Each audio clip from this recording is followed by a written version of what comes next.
नमस्कार साथियों, मेरा नाम है योगेश्वर। आप देख रहे हैं द पैराडाइज एकेडमी।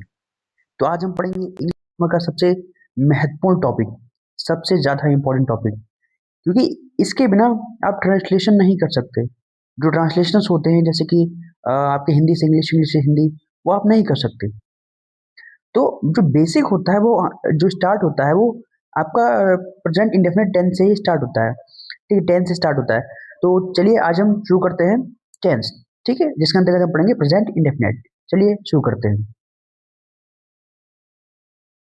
सबसे पहले हम देखेंगे डेफिनेशन, टेंस की डेफिनेशन। ठीक, टेंस क्या होता है, जिसको हिंदी में आप काल भी कहते हैं। ठीक है, टेंस वर्ब का वह रूप है जिससे पता चलता है कि कार्य कब हुआ, वर्तमान, भूत या भविष्य में। ठीक है, इसको आप प्रेजेंट, पास्ट और फ्यूचर कहते हैं। ठीक, tense tells the time of an action.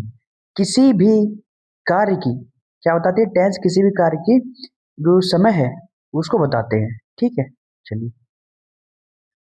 Types of tense. Tense कितने प्रकार के होते हैं? टेंस तीन प्रकार के होते हैं मुख्यतः। ठीक है, present indefinite, sorry present tense, past tense और फ्यूचर टेंस। ये तीन मुख्य प्रकार होते हैं। अब इन तीन के भी चार प्रकार होते हैं। इन तीनों के इन तीनों के इसके चार प्रकार होते हैं, इसके चार प्रकार होते हैं, इसके चार प्रकार होते हैं। जो चार प्रकार मैं आपको बताऊंगा अभी, वही चारों प्रकार इन चारों के होते हैं। ठीक है, ये देखिए, प्रत्येक टेंस के चार उप प्रकार होते हैं। ठीक है, सब टाइप्स जिसे कहते हैं वो होते हैं। ठीक है, प्रेजेंट इंडेफिनिट, जिसको आप सिंपल प्रेजेंट भी बोलते हैं, प्रेजेंट कॉन्टिन्यूस, प्रेजेंट परफेक्ट और present perfect continuous.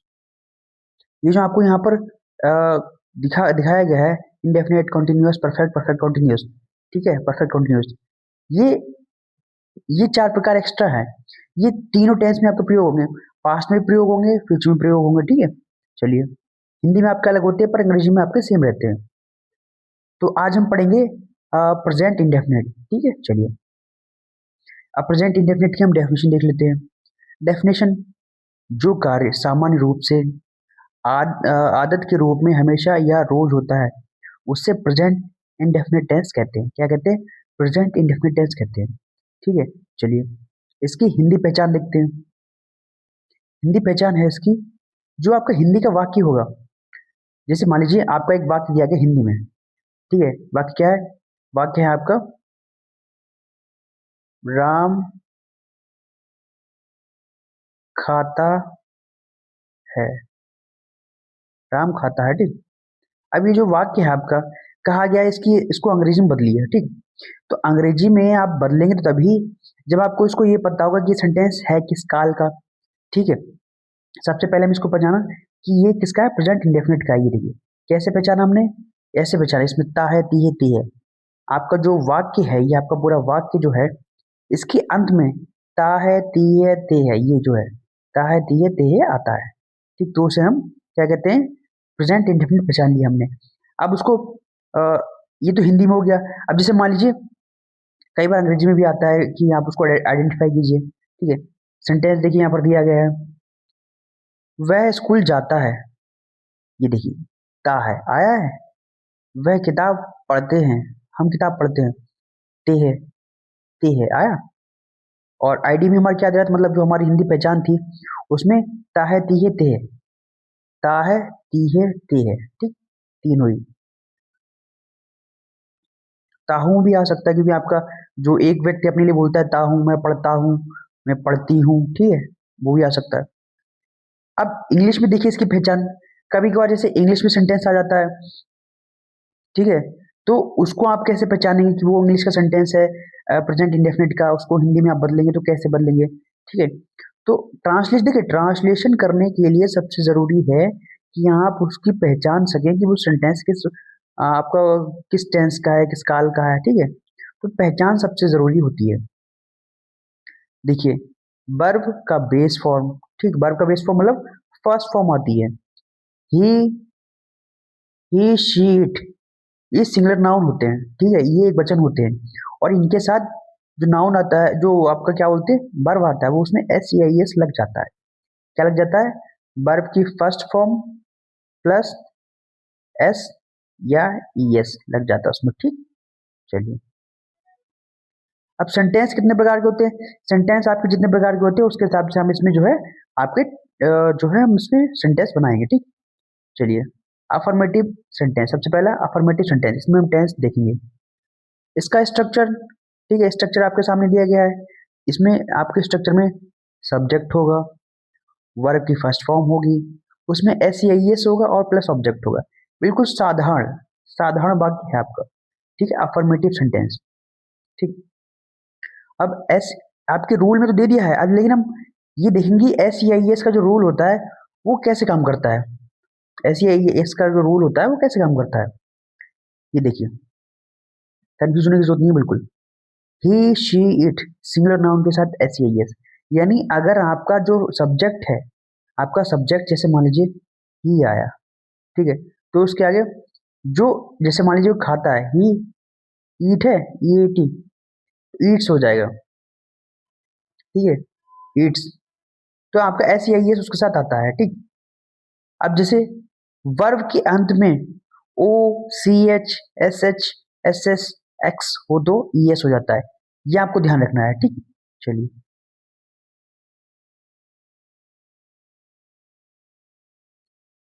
Verb forms, tense के लिए सबसे जरूरी है कि आपको वर्ब आनी चाहिए। वर्ब की जो फॉर्म्स होती हैं, वर्ब मतलब सारे पार्ट ऑफ स्पीच तो आपको आनी चाहिए। अगर वर्ब नहीं पढ़ा है तो सबसे पहले आप जाइए चैनल पे, आपको प्लेलिस्ट मिल जाएगी इंग्लिश ग्रामर की, उसमें आपको जो ग्रामर में आपका एक टॉपिक पढ़ा होगा वर्ब, उसको आप देख कर आइए पहले। और उसके साथ ही साथ जो वर्ब की फॉर्म्स होती हैं उसको आप एक बार किताब में जाइए अपनी और पढ़िए।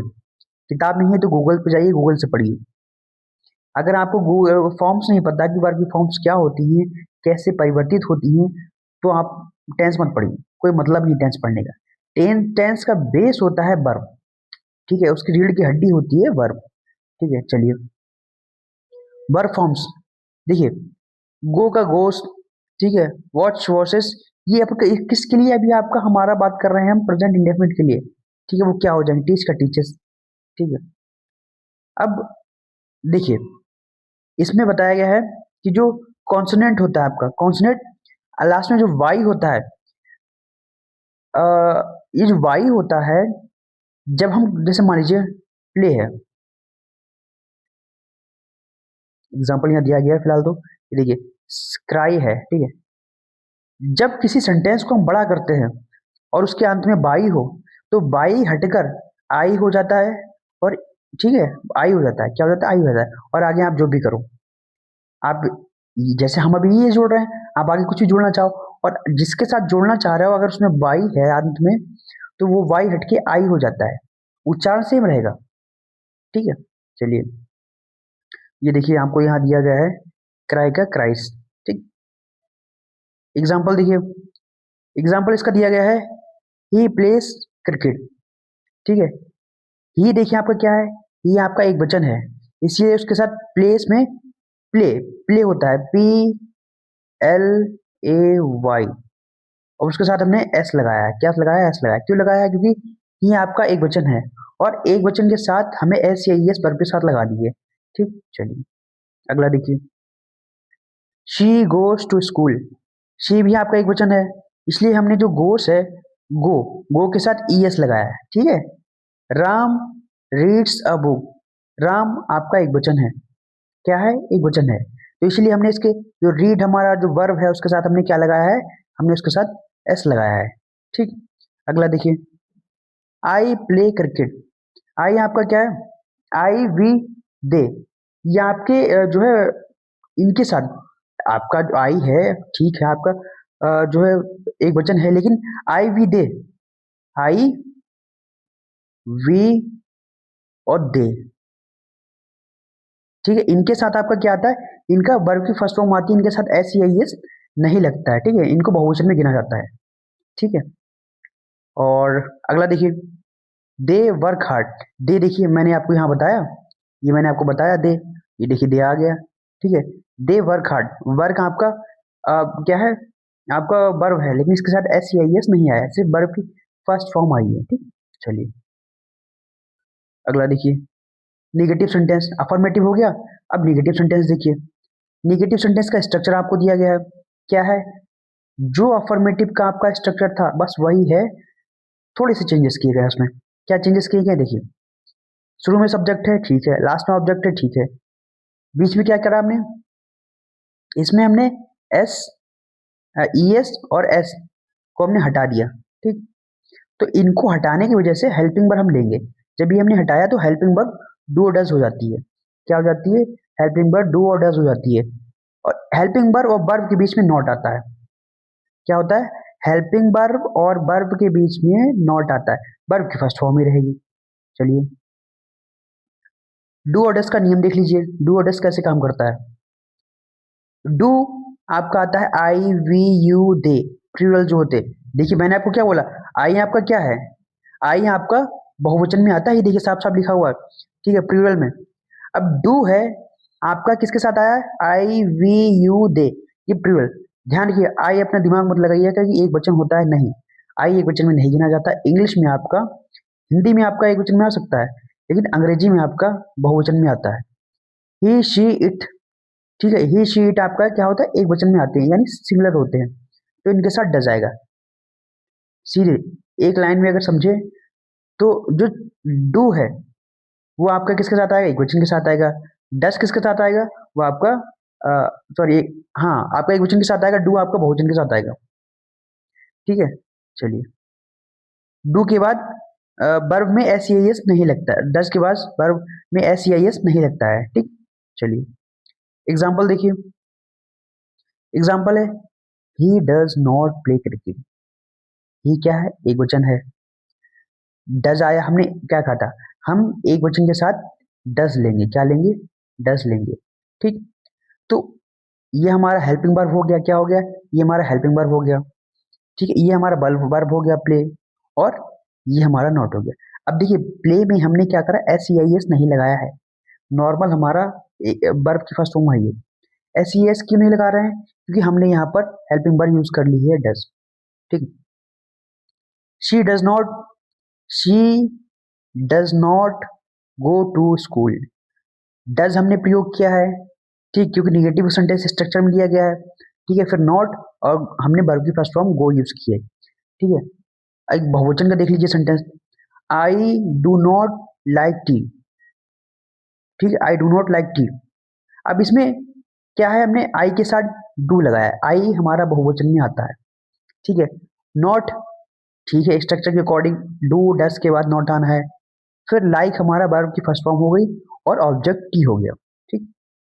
चलिए they do not work here, they do not work here, they I we they you, क्या, आई वी दे यू, ठीक है, यू, इनके साथ हम क्या करते हैं, हम डू प्रयोग करते हैं क्योंकि ये बहुवचन होते हैं, तो हमने डू लिया है। स्ट्रक्चर के अकॉर्डिंग नेट नॉट आएगा क्योंकि निगेटिव हमारा सेंटेंस है, वर्ब आपका वर्क है इसमें जो कि फर्स्ट फॉर्म है, और हेयर आपका क्या है, आपका ऑब्जेक्ट। इंट्रोगेटिव सेंटेंस, ठीक है, प्रश्नवाचक वाक्य, अभी हमने अफर्मेटिव देखा, निगेटिव देखा और इंट्रोगेटिव। चलिए इसका स्ट्रक्चर देखिए, do does plus subject plus verb की first form plus object plus question mark चिन्ह जो होता है आपका, अगर ये नहीं लगाया तो आपका फिर आप पूरा स्ट्रक्चर के अकॉर्डिंग सेंटेंस कर दो, पर अगर ये नहीं लगाया तो आपका जो है वाक्य गलत है, चेक नहीं किया जाएगा, उसको काट दिया जाएगा। एग्जाम्पल देखिए, एग्जाम्पल है इसका, do does he play cricket. अब देखिए डू डज का हम नियम देख चुके हैं कि डू हमारा बहुवचन के साथ लगता है, आई वी दे यू के साथ लगता है, ठीक है, और हमारा ही शीट एक वचन के साथ डज लगता है, ठीक। तो उसका नियम अब तो नहीं सीखना हमको, ये हम वो सीख चुके हैं, हमें इसमें देखना है कि इंट्रोगेटिव सेंटेंस कैसे काम करता है। इंट्रोगेटिव में जो हेल्पिंग वर्ब होती है वो पहले आ जाती है, बाकी सब वैसे रहता है, क्या होता है, हेल्पिंग वर्ब पहले आती है, बाकी सब वैसे रहता है। Does he play cricket, does हमारा स्ट्रक्चर के अकॉर्डिंग हम काम कर रहे हैं सिर्फ, डज आपका पहले हमारा हेल्पिंग वर्ब आया है, फिर हमारा ही सब्जेक्ट आया है, फिर वर्ब आया है, फिर हमारा आया क्या है, क्रिकेट आपका ऑब्जेक्ट, और फिर हमने लास्ट में लाया है क्वेश्चन मार्क चिन्ह, ठीक, ये बहुत जरूरी है। अगला है हमारा do you read books, do you read books, अब इसमें यू है, क्या है, यू, यू आपका क्या है, बहुवचन है, इसलिए हम इसके साथ क्या यूज करिए, हम इसके साथ कर रहे हैं डू। रीड आपका वर्ब फर्स्ट फॉर्म है, बुक्स आपका ऑब्जेक्ट है, फिर आपका क्वेश्चन मार्क आ गया। ठीक, अब देखिए अगला, देखिए अगला है आपका डज शी सिंग वेल। ठीक है, अब डज क्यों आया, डज इसलिए आया है, इस यहाँ पर डू इसलिए नहीं आया क्योंकि हम शी यूज कर रहे हैं, सब्जेक्ट क्या है, शी है। शी के साथ शी, ही, शी, इट के साथ जो एक वचन होते हैं उनके साथ डज आता है। ठीक है, सिंग आपका वर्ब की फर्स्ट फॉर्म है और इसके साथ एस ई आई एस नहीं लगेगा क्योंकि हम डज और डू प्रयोग कर रहे हैं। ठीक, वेल आपका ऑब्जेक्ट है और फिर क्वेश्चन मार्क। इंट्रोगेटिव निगेटिव, प्रश्नवाचक, प्रश्नवाचक नकारात्मक जो वाक्य होते हैं आपके, ठीक है, उसका स्ट्रक्चर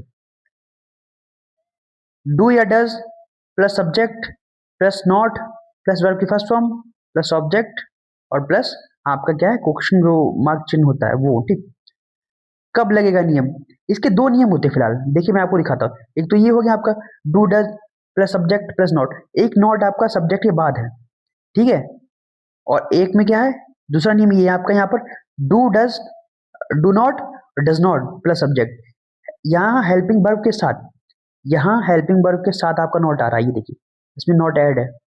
ठीक है, हम दोनों नियम देखेंगे। ठीक, चलिए पहले ये वाला देखते हैं, इंट्रोगेटिव निगेटिव सेंटेंस। ठीक, इसका स्ट्रक्चर है do does plus subject plus not, do does plus subject plus not plus verb की first form plus object plus sign of interrogative. ठीक है, अब देखिए कब लगेगा नियम, ये बहुत जरूरी है।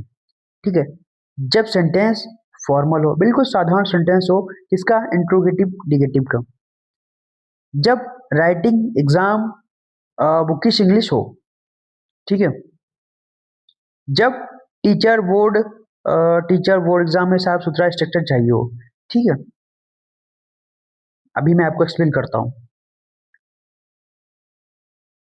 अंतर दोनों में। एग्जाम्पल देखिए, does he not play cricket, does he not play cricket.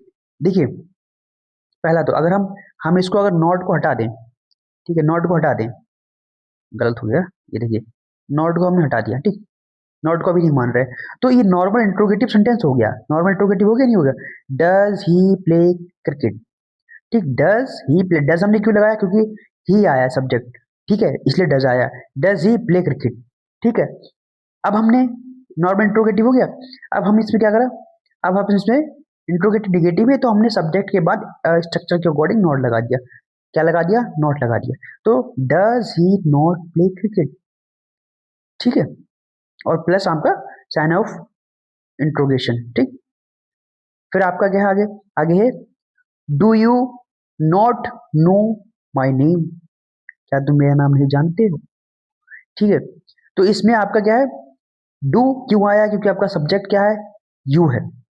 ठीक है, और नॉट हमने स्ट्रक्चर के अकॉर्डिंग लाया क्योंकि इंट्रोगेटिव निगेटिव है। ठीक है, नो आपका वर्ब की फर्स्ट फॉर्म है, ठीक है, और माई नेम आपका क्या है, आपका ये जो है ऑब्जेक्ट है।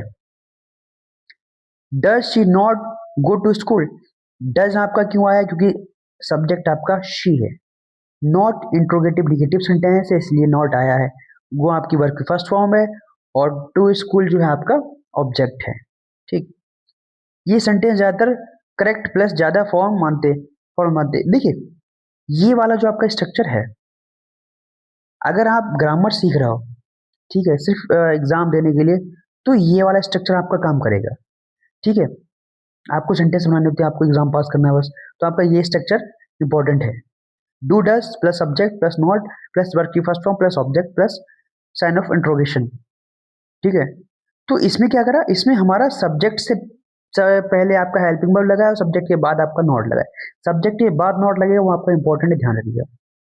अगला देखते हैं इसी का रूल, इसका अगला स्ट्रक्चर क्या है, इसी का इंट्रोगेटिव निगेटिव का एक स्ट्रक्चर है do not does not plus subject plus verb की फर्स्ट फॉर्म प्लस ऑब्जेक्ट। इसमें नॉट आपका सब्जेक्ट के बाद नहीं लगा है, इसमें आपका जो नॉट है वो डू डज के साथ लगा हुआ है। ठीक है, अब ये नियम कहाँ काम करता है, देखिए जब सेंटेंस स्पोकन इंग्लिश में हो, जब बातचीत डायलॉग स्टोरी में हो, जब शॉर्ट या नेचर साउंड हो, ठीक है, मतलब ये वाला स्ट्रक्चर हम तब प्रयोग करते हैं जब हम स्पीकिंग कर रहे होते हैं, हम जब बोल रहे होते हैं ना, स्पीकिंग करते हैं, मतलब अगर आप अंग्रेजी बोलना सीख रहे हो तो स्ट्रक्चर ये वाला काम करेगा। ठीक है, चलिए इसका हम क्या देखते हैं, हम इसके एग्जाम्पल देख लेते हैं। इसका example, does not he play cricket, does not he play cricket. Structure के अकॉर्डिंग ये देखिए डज के साथ नॉट आया है, ठीक है, और डज क्यों आया, क्योंकि ही है, सब्जेक्ट ही है आपका। Does does sorry do not you know my name. अब इसमें यू है इसलिए हमने डू यूज किया है और डू के साथ हमारा नॉट आया है, ठीक है। Does not he does not see go to school, ठीक है, डज क्यों आया, क्योंकि शी आपका सब्जेक्ट है और डज के साथ नॉट आया है, ठीक। ये आप सोच रहे होंगे ये कैसा लिखा हुआ है, देखिए ये आपका आज के जमाने की अंग्रेजी है, डू प्लस नॉट। जब इसको जोड़ के लिखा जाता है तो क्या हो जाता है, ये इसको पढ़ते डोंट, पढ़ते क्या पढ़ते डोंट, ठीक है, don't, don't you know my name, ठीक, ऐसे पढ़ा जाएगा। डू नॉट नहीं, यहाँ पे नहीं पढ़ा जाएगा क्योंकि डू नॉट पॉज आ रहा है बीच में, ठीक है, और स्पोकिंग के है इसलिए इसे कहते हैं डोंट। मीनिंग वही रहता है, मतलब स्ट्रक्चर में आप दोनों लिख लो, अर्थ सेम रहता है, अर्थ नहीं बदलता है, ठीक। और पहला वाला जो फॉर्मूला था वो आपको एग्जाम की दृष्टि से है, दूसरा वाला आपका स्पोकिंग के लिए, इसलिए मैं तो आपको सलाह दूंगा कि आप जो है इस वाले को ही रटो, इस वाले पे ही ध्यान दो, इस वाले स्ट्रक्चर पे ध्यान दो, ठीक, ये वाला जो आपका स्ट्रक्चर है इस पे ध्यान दो अगर आप एग्जाम की तैयारी कर रहे हो। चलिए अब है W S type interrogative. W S type interrogative क्या होता है, अभी तक हमने पढ़ा है नॉर्मल इंट्रोगेटिव जिसमें हेल्पिंग वर्ब पहले आती है। डब्ल्यू एस का मतलब होता है वे वर्ड जो डब्ल्यू एस से स्टार्ट होते हैं, ठीक है। चलिए देखते हैं इसका स्ट्रक्चर, सबसे पहले देखते हैं इसका स्ट्रक्चर है W S word plus do does plus subject plus verb के फर्स्ट फॉर्म प्लस ऑब्जेक्ट। इसमें देखिए इसको कैसे ये आपको याद रखना स्ट्रक्चर को, जो नॉर्मल इंट्रोगेटिव का स्ट्रक्चर था आपका वो इतना था, इतना, इसमें बस ये जुड़ गया है डब्ल्यू एच, ठीक। तो आपको क्या कैसे याद रखना है इसको, ऐसे याद रखना है कि जो नॉर्मल इंट्रोगेटिव का सेंटेंस स्ट्रक्चर होता है उसमें बस डब्ल्यू एच वर्ड जोड़ देने हैं, ठीक। चलिए एग्जाम्पल देखिए, एग्जाम्पल है इसका, what do you read, W H है, डब्ल्यू एच वाला वर्ड है, वेयर भी डब्ल्यू एच वर्ड है, वाई डब्ल्यू एच वर्ड है, ठीक है, इन्हीं को बोलते हैं डब्ल्यू एच वर्ड, ठीक है। व्हाट डू यू रीड, ठीक है, व्हाट डू यू रीड, आपका जो डब्ल्यू एच वर्ड है वो आया है, फिर आपका हेल्पिंग वर्ब आई है, डू आई क्योंकि यू आपका सब्जेक्ट है और रीड आपका वर्ब की फर्स्ट फॉर्म आई है और प्लस आपका साइन ऑफ इंट्रोगेशन, ठीक है। अगला क्या है, वेयर डज ही लिव, ठीक है, वेयर डज ही लिव, भाई कहाँ रहता है, वेयर डज, वेयर आपका आया है और जो डज है हेल्पिंग वर्ब है, क्यों, क्योंकि आप सब्जेक्ट आपका ही है, लिव आपका वर्ब की फर्स्ट फॉर्म है और उसके साथ आपका sign of interrogation, why does they laugh, ठीक है, why does, W H word आपका वाई है, डू आपका आपका क्या है, डू आपका जो है हेल्पिंग वर्ब है, क्यों आया है, क्योंकि दे आपका बहुवचन है, लाफ आपका वर्ब की फर्स्ट फॉर्म है, ठीक। अभी हमने पढ़ा नॉर्मल डब्ल्यू एस इंट्रोगेटिव, अब W S type interrogative negative, इसमें निगेटिव सिर्फ नॉट लगना है, वही स्ट्रक्चर रहेगा डब्ल्यू एस टाइप का, उसमें सिर्फ नॉट लगना है, ठीक, नॉट कहाँ, सब्जेक्ट के बाद, ठीक है, W S word plus do does plus subject plus not plus verb की first form plus object plus sign of interrogation. Example देखिए, एग्जाम्पल है why does he not come here, why does, देखिए W H word आ गया, helping verb आ गई, ठीक है, Y के बाद डज आ गया, फिर उसका सब्जेक्ट आना था, ठीक है, सब्जेक्ट आ गया ही, डज क्यों हमने प्रयोग किया, क्योंकि हमारा सब्जेक्ट ही है, ठीक है, एक वचन है, और उसके बाद हमने interrogative W S type interrogative negative है तो हमने यहाँ पर नॉट प्रयोग किया है, उसके बाद कम हेयर, कम आपका वर्ब फर्स्ट फॉर्म है और हेयर आपका क्या है, ऑब्जेक्ट है। वैसे अगला देखिए, where do you not go on Sunday, ठीक है, वेयर आपका क्या है, डब्ल्यू एस टाइप है, क्या है, डब्ल्यू एस टाइप है, और डू आपका क्या है, डू आपका हेल्पिंग वर्ब है, क्यों आया है डू, डस क्यों नहीं आया, क्योंकि हमारा जो सब्जेक्ट है वो यू है, क्या है, बहुवचन है। नॉट हमारा क्योंकि निगेटिव सेंटेंस है। गो वर्ब की फर्स्ट फॉर्म, ऑन संडे आपका ऑब्जेक्ट। ठीक, अगला देखिए, why does not she help you. अब यहाँ पर वाई डज नॉट जो आया है ये देखिए डब्ल्यू एच वर्ड है, पहले आया है, फिर डू जो डज नॉट डज क्यों आया है, क्योंकि सब्जेक्ट आपका क्या है, सब्जेक्ट आपका शी है। ठीक, और not plus she plus subject, वो सब्जेक्ट आपका सी है, प्लस हेल्प आपका जो है वर्ब है, प्लस यू, यू आपका क्या है, यहाँ यू ऑब्जेक्ट है, आपका यू ऑब्जेक्ट है यहाँ पर।